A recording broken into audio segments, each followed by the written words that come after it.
Hey, what's good with the YouTube, man? This is your boy Rojo. This is the Rojo Row, man. Now, what we got going on today, I know a couple other people have talked about it, but let's give the breakdown of this thing at Kern Valley, and I got a little twist for you about the Kern Valley death just day before yesterday, man. I'm going to read this quick article, and I'm going to tell you the real deal. Kern Valley State Prison officials investigating the death of an incarcerated person as a homicide. Kern Valley State Prison officials are investigating the death of Sidney Kang as a homicide after he was attacked by two other incarcerated men. At approximately 10 a.m. today, officers responded when inmates Anthony Ramirez and Michael Caldera allegedly attacked Kang on a maximum security recreational yard. Kang was taken to the prison's triage and treatment areas for treatment. I don't know why they said it like that, of injuries he sustained from the attack and summoned an ambulance. However, he was pronounced dead at 10:41 a.m. Officers recovered two inmate manufactured weapons. Kang, 31, was admitted from LA County on May 2nd of 2014 on a 14-year term for assault with force likely to produce great bodily injury, a second strike, inflicting great bodily injury, and having a prior conviction of a serious offense. Officials have limited inmate movement on the yard to facilitate the investigation being conducted by Kern Valley State Prison's Investigative Services Unit, the Kern County District Attorney's Office, as well as the Kern County Coroner. The Office of Inspector General was notified, and the Kern County Coroner will determine Kang's cause of death. Seems like it was from a knife. Anthony Ramirez, 40, was admitted from LA County May 16, 2008, to serve life with the possibility of parole for second-degree murder with the use of a firearm, and a 15-year concurrent sentence for intentional discharge of a firearm causing great bodily injury or death. While incarcerated, he was sentenced in Kern County on October 23rd of 2020 and received 12 more years for assault by a prisoner with a deadly weapon or force likely to cause great bodily injury, a second strike, an in-prison offense.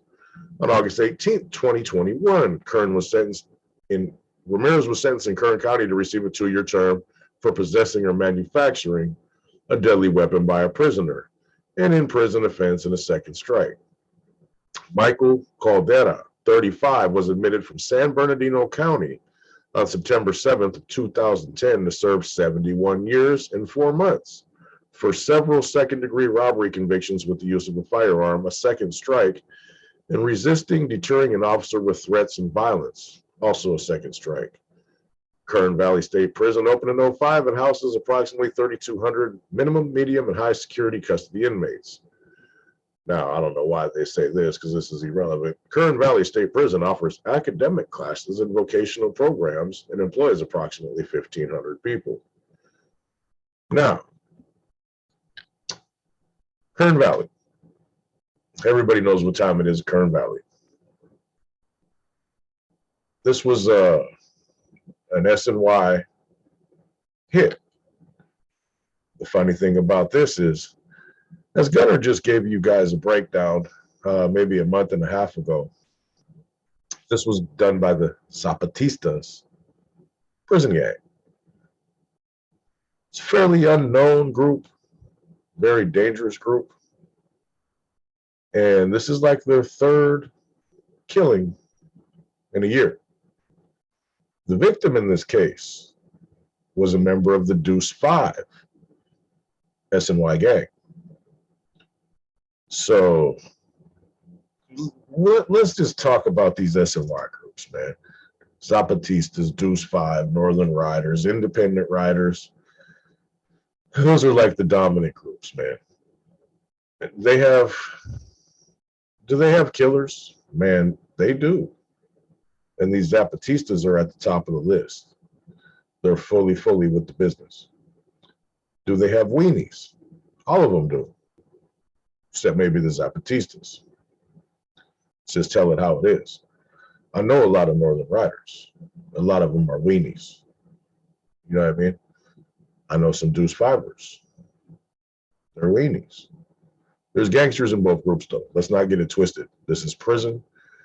Just because people don't want to live their day a certain type of way doesn't take anything from their level of violence. or their willingness to commit violence, or the fact that they still want to gangbang. They just want to gangbang the way they feel like gangbanging. You know what I mean? So a lot of people need to understand, all the GP, S and Y talk. In theory, I get it. I would have felt the same way if I was still doing my thing. But at the end of the day, there's a lot of people, they're just not playing out there, man. And these Zapatistas, man, like I said, there's not a lot known about it. You guys can refer back to Gunner's spill. I think he did it in February at some point in time about these dudes. The way that they get in there is they got to kill you. There's not no other way to get in, to my understanding.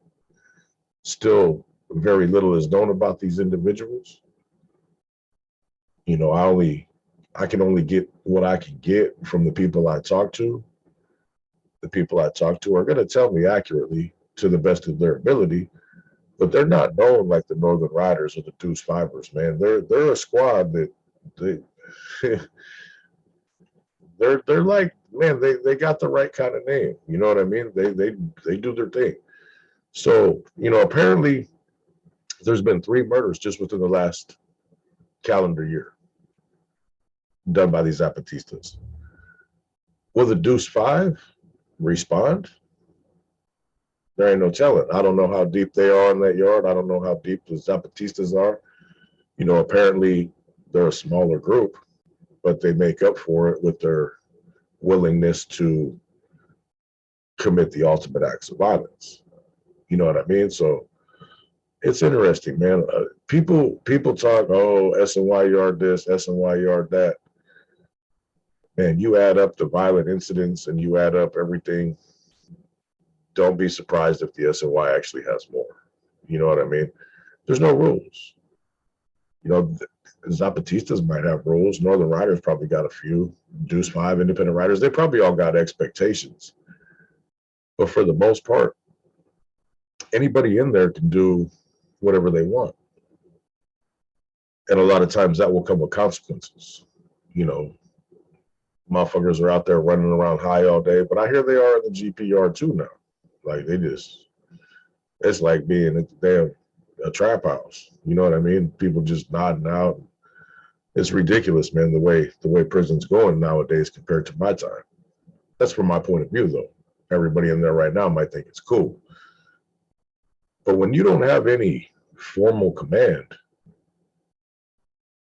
there's so many wrecks to get into, man. Like if let's just say the Northern Riders, I'm not saying them in particular, but I'm just using them as an example. Let's just say one of their dudes, he's out there getting high, he don't feel like paying. Just because some of them other dudes aren't in gangs, don't mean they don't got multiple bodies. Don't mean that they're punks by any stretch of the word.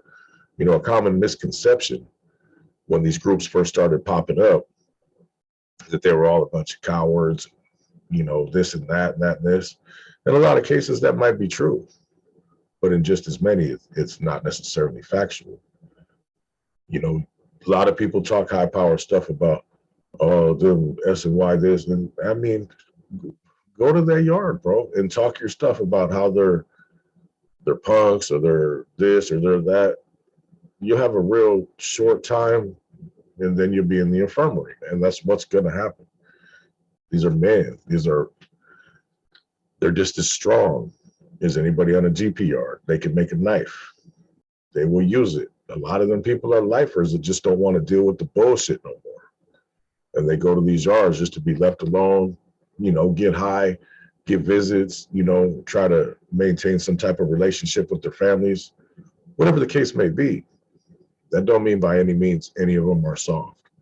That's been a misconception with the Bulldogs from the gate. Oh, they couldn't hack it, this and that. Yeah, well, run up on some Bulldogs and tell them you don't think they can hack it. If that's how you feel, talk is cheap. You know what I mean? You can't take nothing away from a man. Like, besides the weirdos that are over there in the mess and Y yards, you know what I'm saying? Which I have no love, no respect for whatsoever. Man, you got to look at everybody else as a threat. It's a man. A lot of them are ex-gang members. There's a lot of murderers over there, man. There's a lot of people that are with the business. And these Zapatista dudes, bro, from what I gather, they're the head of the pack of them people. They're not messing around. They're not there to play. If you cross them, they're gonna try to send you to the morgue. I mean, that's just facts. They're not gonna jump you. They're not gonna, you know, slice you. They're trying to take your wind. I don't know what their ultimate agenda is. Like I said, I don't know nothing about them other than the fact that they're treacherous. You know, and this is coming from dudes that are in some of these rival groups, bro. They're saying them dudes are not playing. They just leave them cats alone. You know, it's hard to refer to somebody as the cream of the crop of an S&Y group. But man, both sides of the major two groups on them yards have humbly said them dudes are whipped business. I mean, that's all there is to it. You know what I mean? There's 50 gangs out there, and it's human nature to want to be accepted and, to have a little colony. You know what I mean? People are social creatures for the most part. You come out of one thing, getting into another. Is it different? Would I do it like that? Not at all. I go out there and do my thing and leave me the fuck alone. You know what I mean? If I got a release date, I'm just trying to get to the crib. I don't do drugs, so I'm not going to owe nobody money.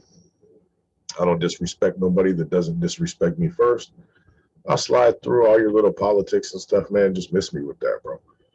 You know what I'm saying? I'm here to listen. I'm here to learn. I'm going to learn today. I'm going to do my little 5 years. I'm going to go to the crib. I shouldn't have got caught. Damn it. Motherfucker told on me. Whatever the case might be. I won't personally get involved in other types of groups. I've been there. I've done that. I've done it at the highest level. That's history. You know what I'm saying? But I understand why people do that because, man, a lot of these people do it, especially these youngsters, they do it for fear. They talk all this high-powered stuff because the youngsters be talking, they be barking, right? But they find out about that program and they're like, nah, well, I'm just going to say that I'm not active. I'm going to go to these groups, and they want somebody around them. You know what I mean? To have their back, a little sense of community or whatnot. I get it. There's people out there that ain't playing, just like on the GP yards, and you really need to think about what you do, because if you cross the wrong person anywhere in CDC, it could be the last thing you do, man. Look at what happened to this kid. They didn't just take off on him for no reason. They didn't just be like, let's get this guy. You know what I mean? Anyway, Zapatistas, not playing, man. Kern Valley, S&Y on S&Y. It can happen anywhere. People are with the business no matter what you try to label them, man. It's your boy Rojo. This is the Rojo Room, and I'm out of here.